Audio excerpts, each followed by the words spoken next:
고등학교 학생 여러분, 이번 영상에서는 우리 입체도형의 성질 단원의 대단원 마무리 문제를 같이 풀어볼 거예요. 자, 선생님이 이번 영상에서는 문제 1번부터 문제 10번까지를 같이 풀 거고요. 다음 영상에서는 문제 11번부터 끝까지랑 우리 하지 않았던 소단원 마무리 문제 하나를 같이 풀어보도록 하겠습니다. 자, 먼저 문제 1번을 같이 볼게요. 자, 우리 다음 보기의 입체 도형 중에서 오면체인 걸 모두 찾으래요. 자, 우리가 오면체라는 거는 어떤 걸 뜻했었냐면 면이 5개라는 거를 뜻했었어요. 자, 그래서 우리가 지금 보이고 있는 이 도형들에서 각각 면이 몇 개인지를 측정해 볼 거예요. 자, 우리 먼저 삼각뿔 한번 볼게요. 삼각뿔은 삼각형이 밑에 이렇게 있고 위에가 뿔 모양으로 형성된 이렇게 생긴 기업 모양이죠. 우리가 얘 같은 경우는 1개, 2개, 그럼 뒤에 하나, 바닥에 하나, 그래서 총 면이 4개 있다. 그래서 삼면체라고 할 수 있어요. 자, 삼각뿔 때는 우리가 이 삼각뿔을 하나 자른 거예요. 하나 자른 거니까 밑에 삼각형이 이렇게 있고요. 이 삼각형이 위에 비슷하게 생기게 더 작은 모양이 하나씩 있고 각각의 꼭지점을 이어주기만 하면 우리는 이 친구가 니은번에 나오는 삼각뿔대가 된다라고 알려져 있어요. 그렇기 때문에 이 친구의 면을 세보면 1개, 2개, 3개, 뒷면 하나, 5개 이렇게 5개가 나옵니다. 따라서 얘는 오면체예요. 사각뿔은요, 마찬가지로 밑면이 뭐가 되겠죠? 밑면이 이렇게 사각형이고 뿔 모양으로 생긴 거. 자, 이렇게 뿔 모양으로 생긴 게 사각뿔이니까 얘도 밑면 1개, 옆면 4개에서 총 5개가 됩니다. 그러니까 디귿도 되고요. 자, 사각기둥 같은 경우는 우리가 정육면체죠. 정육면체는 당연히 면이 6개예요. 그러니까 니을은 안 됩니다. 자, 지금 우리가 삼각뿔일 때는 면이 4개였고요. 사각뿔일 때는 면이 5개였고요. 오각뿔일 때는 면이 6개가 되겠죠. 마찬가지로 삼각뿔 때는 면이 5개였어요. 그리고 오각뿔 때는 면이 몇 개? 7개가 되어야 된다는 거예요. 그래서 보기의 입체 도형 중에서 오면체인 거는 니은번하고 디귿번 이렇게 2개만 된다라고 우리가 말을 할 수 있게 됩니다. 두 번째 문제예요. 다음 세 조건을 만족시키는 입체 도형의 이름을 말하래요. 자, 일단 우리가 알고 있는 입체 도형은 크게 4가지가 있습니다. 하나는 뿔, 하나는 기둥, 하나는 뿔대, 마지막 하나는 구예요. 그런데 우리가 이 구는 면이 없어요. 면이 없기 때문에 처음부터 제거할 수 있습니다. 자, 우리가 상상을 해볼게요. 자, 뿔은 이런 식으로 위로 한 군데로 모인 피라미드 모양의 도형이고요. 각 기둥은 여러분이 아는 이러한 직육면체 모양이 각기둥이에요. 그러고 각뿔 때는 여기 니은번처럼 생겼죠. 자, 그러면 우리가 이 밑면의 개수가 하나라는 사실을 가지고 이용할 수 있는데, 자, 밑면의 개수가 얘는 1개 있고요. 얘는 2개 있고요. 뿔 때는 2개 있어요. 그래서 우리가 할 수 있는 말은 밑면의 개수가 하나인 도형은 무조건 뿔일 수밖에 없다라고 이야기할 수 있습니다. 자, 그런데 이때 우리가 옆면의 모양이 삼각형인지 확인하래요. 옆면의 모양을 보면 사실 항상 똑같아요. 자, 우리가 뿔 때는요, 어떻게 나오죠? 사다리꼴 모양이 나오고 있고요. 그 다음에 기둥은 그렇죠. 직사각형이나 사각형 모양이 나오고 있습니다. 그 다음에 마지막으로 뿔이죠. 뿔은 뭐가 나와요? 삼각형 모양이 나오고 있어요. 그래서 우리는 이 2가지를 종합해 봤을 때, 우리가 구하고자 하는 도형의 종류는 뿔이다 라고 할 수 있는 거예요. 그런데 뿔은 밑면이 하나죠. 자, 밑면이 하나고 나머지는 모두 옆면이라는 거예요. 자, 그러니까 조건 가에 의해서 면이 6개가 되려면 밑면 하나에 옆면은 몇 개여야 돼? 그렇죠. 5개가 되어야 된다고요. 자, 우리가 옆면이 5개인 입체 도형이 되려면 어떤 일이 발생하여야 되냐? 아, 얘는 결국 밑면에 선분이 5개여야 되니까 밑면은 오각형이어야 되는구나 라는 말을 할 수 있다는 거예요. 그래서 우리가 이거를 종합해 보면 오각뿔이 우리가 이번 문제에서 원하는 답이 되겠다 라고 할 수 있습니다. 그래서 답은 오각뿔이에요. 3번 문제입니다. 3번 문제는 우리가 정팔면체의 면의 수와 꼭지점의 수, 그리고 한 꼭지점에 모이는 면의 개수를 각각 세서 더하라는 문제예요.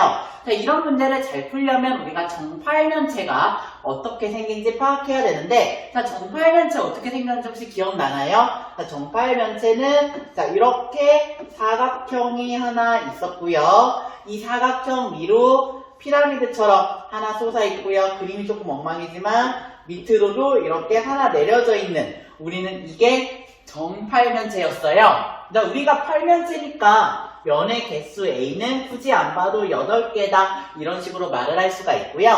꼭지점의 개수는 지금부터 세어볼게요. 자, 우리가 파란색으로 꼭지점을 세어보면 1개, 2개, 3개, 4개, 5개, 6개 이렇게 셀 수가 있습니다. 그래서 꼭지점의 개수 B는 6개다 라고 말할 수 있어요. 자, 그 다음에 우리가 정다각형의 특징, 정다면체의 특징은 뭐였냐? 한 꼭지점에 모이는 면의 개수가 어느 꼭지점이든 똑같았어요. 똑같았기 때문에 우리가 제일 위에 있는 이 보라색 꼭지점에서 모이는 면의 개수를 세어볼 거예요. 그러니까 이거를 세어보면 1개, 2개, 3개, 4개 이렇게 둘러싸고 있는 4개의 꼭지점이 다 모인다고 할 수 있고요. 헷갈리면 요 별표 친 데서 세봐도 돼요. 그러면 여기 하나, 여기 하나, 요거 하나, 이거 하나 이렇게 총 4개가 있는 걸 알 수 있어요. 그래서 우리가 한 꼭지점에 모인 면의 개수가 4개구나 라고 말을 할 수 있어서 어떤 결론을 내릴 수 있냐? A에다가 B에다가 C를 더해. 그러면 얘는 10 더하기 8이니까 18이 되겠다. 이렇게 이야기할 수 있습니다. 4번 문제예요. 자, 이 그림을 L을 기준으로 회전하래요. 회전을 해서 생기는 입체 도형을 회전축의 수직인 평면으로 자를 때 생기는 단면의 모양을 그리래요. 자, 우리 이거 회전을 하면 이런 식으로 회전체가 생겨요. 자, 그래서 결국은 아이스크림 위에 이렇게 덮어놓은 박공기라고 해도 되겠네요. 이런 모양이 생기고요. 자, 이거를 회전축의 수직이 이렇게 파란색 선으로 자를 거라는 거예요. 자, 파란색 선으로 자르면 당연히 뭐 생기겠어요? 어떤 모양이든 간에 계속 동그라미 모양이 생긴다는 거죠. 우리 단면의 모양은 원이에요. 이런 방법으로 생길 수 있다는 거 여러분이 알고 계시면 되겠습니다. 5번이에요. 이 사다리꼴을 회전축으로 하여 회전시킨대요. 그러면 회전체의 모양을 먼저 말하네요. 자, 우리 회전체의 모양은 요거 이렇게 동그라미 원 하나 생길 거고요.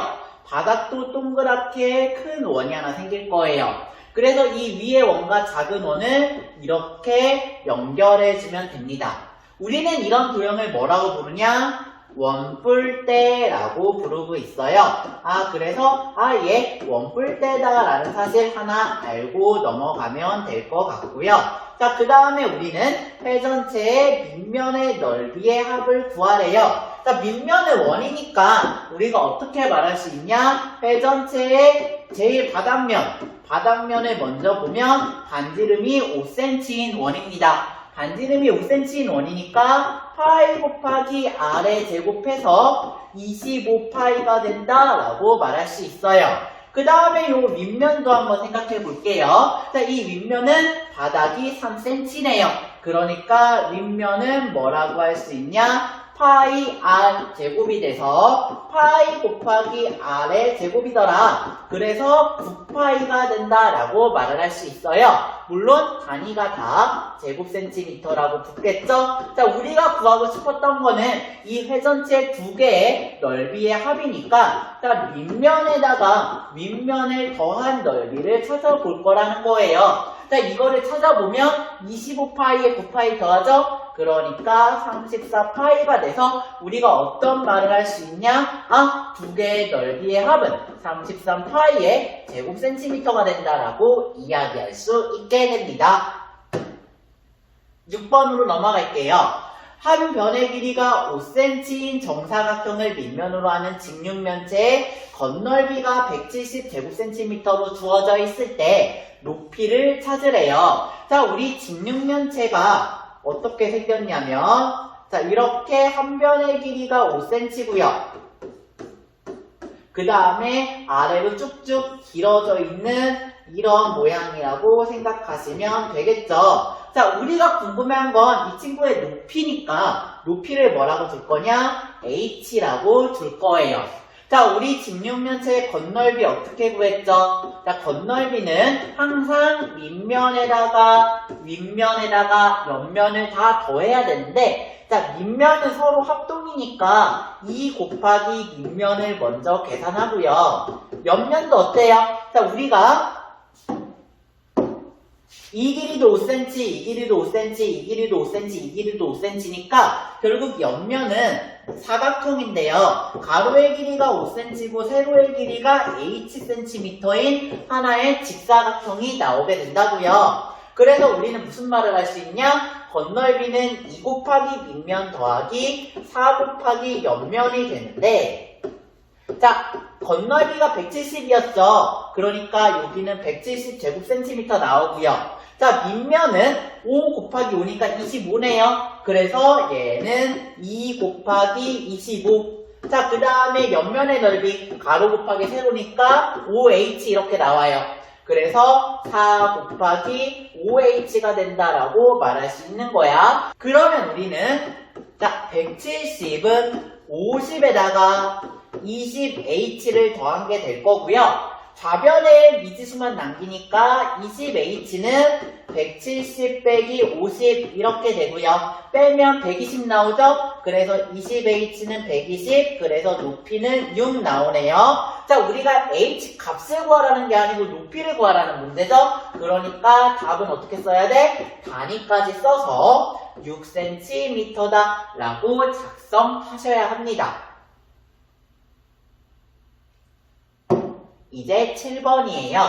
7번 문제는 우리가 큰 직육면체에서 작은 직육면체를 잘라냈을 때 겉넓이를 구하래요. 자, 우리 아무리 잘라내도요. 자, 원래 이 빨간색에 있던 건 이 빨간색으로 밀려 들어갑니다. 그 다음에 원래 바깥쪽에 이 하늘색에 있던 건 안쪽 하늘색으로 밀려서 들어간다고 생각하시면 돼요. 지금 선생님이 하고 있는 말은 겉넓이를 내가 아무리 잘라서 밀어넣고 안으로 집어넣어도 전체의 합이 변하지 않는다라는 거예요. 그러면 마지막으로 어떤 것도 할 수 있냐면 여기 윗면 있죠? 초록색으로 칠하고 있는 윗면도 사실은 내가 아무리 파내봤자 이 밑으로 새로 들어가서 똑같은 넓이를 차지한다는 거예요. 자, 그러니까 우리가 이 잘라낸 도형의 겉넓이는 사실은 원래 큰 직육면체의 겉넓이랑 완전히 똑같게 나온다라는 말을 할 수 있는 거예요. 부피는 변해요. 그러고 우리가 구나 이런 데서 어떤 문제 풀었었냐면 이렇게 조각 있을 때 이 구를 8분의 1 조각 내가지고 이렇게 부채꼴 생긴 이런 거 구했었죠. 겉넓이. 근데 이런 데서는 새로 생긴 면이 있었어요. 근데 얘는 단순히 밀어 넣는 정도이기 때문에 면이 새로 생기거나 없어지지 않아서 그냥 원래 큰 직육면체의 겉넓이만 구하면 돼요. 자, 원래 큰 직육면체는 우리가 가로, 세로가 6cm고요. 그 다음에 자 볼게. 여기가 4cm고요. 여기가 4cm니까 사실 전체 높이는 뭐냐면 8cm가 나오는 이렇게 생긴 친구의 겉넓이를 구하셔야 한다는 거예요. 그러면 우리 겉넓이는 아까도 했지만 2 곱하기 윗면에 옆면이 이거는 다 합동이니까 4 곱하기 하나의 옆면의 넓이를 계산하기만 하면 된다는 거예요. 자, 그런데 밑면은 6 곱하기 6이니까 2 곱하기 36이고요. 자, 옆면 같은 경우는 우리가 가로가 6cm, 세로가 8cm인 도형이죠. 그러니까 4 곱하기 6, 8에 48 이렇게 계산하면 답이 나온다는 거예요. 그래서 72 더하기 4, 8에 32, 4, 4, 16, 192가 되겠죠. 그러니까 264 제곱센티미터 이렇게 나와서 우리가 구하고 싶은 저 복잡하게 생긴 입체 도형의 건널비는 264 제곱센티미터가 된다 라고 이야기할 수 있게 됩니다. 자, 이제 8번 문제예요. 우리 계속 건널비 구하고 있죠. 이렇게 생긴 원뿔의 건널비를 자세히 구하래요. 자, 우리 뿔 같은 경우는 더 쉬워요. 자, 건널비 어떻게 구하냐? 밑면 더하기 옆면으로 계산한다는 이야기를 계속하고 있었어요. 자, 지금 우리 그림을 보면 얘가 밑면이고요. 그 다음에 요 부채꼴이 옆면이에요. 그래서 우리가 이 사실을 확인할 수 있는데, 자, 일단 부채꼴 옆면은 숫자가 다 주어져 있으니까 첫 번째로 옆면을 먼저 계산해 보도록 하겠습니다. 자, 부채꼴의 넓이를 구하는 방법은 두 가지였어요. 자, 첫 번째 2분의 1 곱하기 부채꼴의 반지름 곱하기 부채꼴의 호의 길이, 그래서 2분의 1 곱하기 RL 이런 방법으로 구할 수도 있었고요. 혹은 파이 곱하기 반지름 곱하기 반지름 곱하기 360도분의 중심각 이러한 방법으로도 계산을 할 수 있었다고요. 자, 그런데 이 문항에서는 지금 우리가 어떤 게 나와 있냐? 중심각 240도가 주어져 있으니까 이 방법을 사용해서 계산할 거라는 거예요. 자, 그래서 두 번째 방법을 사용하면 반지름의 길이가 6cm니까 6의 제곱, 그 다음에 중심각이 240도니까 360도분의 240도 이거를 확인하실 거고요. 자, 여러분은 이 각도 표시를 정확히 하셔야 합니다. 자, 그러면 얘는 넓이가 어떻게 되냐? 파이 곱하기 36 곱하기 3분의 2가 돼서 우리가 이거 약분하면 24파이 제곱센티미터가 된다 라고 말을 할 수 있게 되는 거예요. 자, 그런데 내가 구하고 싶은 이제 밑면을 구하려고 해요. 두 번째로. 자, 그런데 이 밑면은 우리가 파이 곱하기 r의 제곱이어야 돼요. 그런데 원의 반지름이 주어져 있지 않습니다. 그래서 우리는 이 원의 반지름을 찾아내셔야 해요. 어떻게 찾냐? 이 한 바퀴의 길이랑 이 부채꼴의 호의 길이가 완전히 똑같다를 이용할 겁니다. 자, 우리 부채꼴의 호의 길이를 먼저 구해볼까요? 자, 부채꼴의 호의 길이는 2 곱하기 파이 곱하기 r 곱하기 360도분의 중심각이니까 240도 이렇게 나와요. 그러면 우리 또 이거 약분하면 2고 약분하면 3이니까 한 번 더 약분해서 호의 길이가 8파이 이렇게 나온다고요. 그런데 원의 반지름이 r일 때 원의 둘레의 길이, 원주의 길이는 2파이 r이 되는 거죠. 자, 우리 이 두 개가 같으니까 2파이 r과 8파이가 완전히 똑같아져요. 파이 약분되고요. 2도 약분되면 원의 반지름은 4 나오네요. 그러니 우리 원의 밑면의 길이는 파이 r 제곱해서 16파이 제곱센티미터가 된다 라고 말할 수 있어요. 자, 그래서 선생님은 마무리로 뭐 지을 거냐? 자, 옆면 구했고요. 두 번째로 밑면 구했죠. 그러니까 우리가 구하고 싶은 건널비를 세 번째로 계산할 거라는 거예요. 건널비는 밑면에다가 옆면을 더한 거였죠. 자, 우리 밑면의 길이는 24파이고요. 옆면의 길이는 16파이였어요. 그래서 우리가 이 두 개의 넓이를 더해버리면 40파이 제곱센티미터가 나오게 되는 거죠. 그래서 여러분이 원하시는 답은 40파이 제곱센티미터 이렇게 나올 겁니다.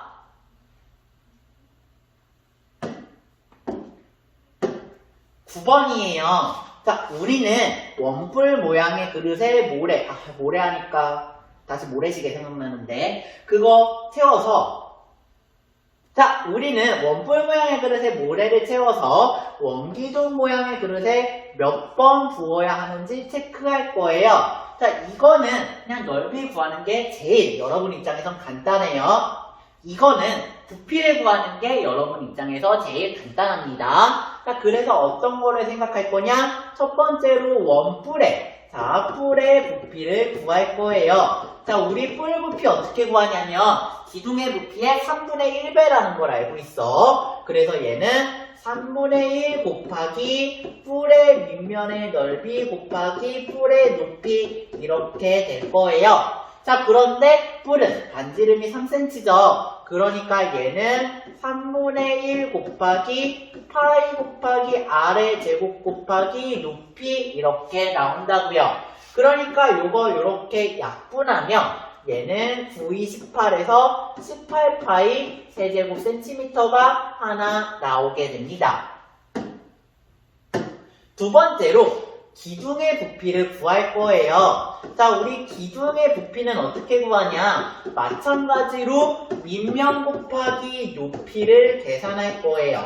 자, 그래서 우리가 밑면 곱하기 높이를 계산할 건데, 자, 밑면은 이번엔 반지름이 4cm인 원이죠. 그러니까 파이 곱하기 r의 제곱 나오고요. 그 다음에 높이는 9cm예요. 그러니까 9 이렇게 되죠. 그러면 얘는 파이 곱하기 16 곱하기 9니까 144 파이가 나오게 돼요.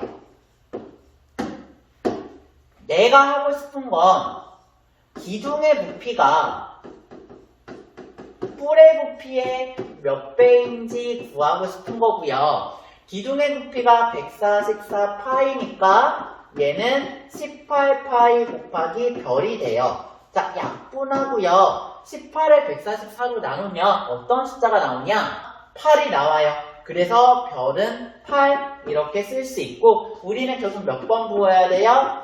8번 부어야만 한다 라고 이야기하게 되는 거예요. 자, 첫 번째 영상의 마지막 문제예요. 자, 이 그림은 한 변의 길이가 6cm인 정육 면체를 세 꼭지점으로 지나는 평면을 잘라내고 남았대요. 자, 그러면 부피 구하래요. 자, 그러면 이 부피는 쉽게 계산할 수 있어요. 어떻게? 전체에서 잘라낸 부분 빼면 되는 거야. 자, 그래서 전체 부피에서 잘라낸 부분의 부피를 뺄 거라는 거죠. 자, 우리가 원래 있었던 전체 부피는요. 한 모서리의 길이가 6cm인 정육면체예요. 자, 한 모서리의 길이가 6cm니까 우리가 전체 부피는 가로 6 곱하기 세로 6 곱하기 높이 6 해서 216 세제곱 센티미터가 나오게 돼요. 자, 그런데 우리가 지금 구하고 싶은 두 번째 잘라낸 부분은 밑면을 ABC로 가지고 높이가 BH인 높이가 BF, 선분 BF인 삼각 뿔이에요. 그러니까 잘라낸 부분이 어떻게 되냐? 자, 밑면은 일단 이렇게 생겼죠. 직각인데 여기가 6cm, 여기도 6cm예요. 그러니까 밑면의 길이는 2분의 1 곱하기 6 곱하기 6이니까 18 이렇게 나오게 됩니다. 자, 그 다음에 우리가 높이 구해야 되죠. 자, 이 친구의 높이는 사실 선분 BF랑 완전히 동일해요. 그래서 선분 BF니까 얘도 뭐 나와? 6cm 나와요. 그래서 얘의 부피는 3분의 1 뿌리니까 곱하기 밑면 곱하기 높이 이렇게 되죠. 그래서 뭐 나오냐? 36 제 세제곱 센티미터 이렇게 나오게 되는 거예요. 그래서 우리는 원래 구하고 싶은, 자, 이제 1번, 2번 했으니까 3번 여기다 할까요? 자, 원래 구하고 싶은 부피는 전체 부피에서 저 쬐끄만한 작은 친구의 부피죠. 잘라낸 부분이라고 친 거. 자, 그러니까 전체 부피가 216이고요. 잘라낸 부분이 36이네요. 그러니까 최종적으로 구하고 싶은 부피는 180 세제곱 센티미터다. 이런 식으로 찾아낼 수 있습니다. 자, 우리가 지금까지 문제 1번부터 문제 10번까지를 같이 풀어봤어요. 첫 번째 영상은 여기서 마치고요. 두 번째 영상에서는 11번부터 끝번호까지 이어서 풀어보도록 하겠습니다. 뒷부분이 훨씬 어려워요. 훨씬 어려우니까 여러분이 꼭 미리 풀어서 왔으면 좋겠어요. 자, 그럼 영상 여기까지 할게요. 수고하셨습니다. 빠이빠이.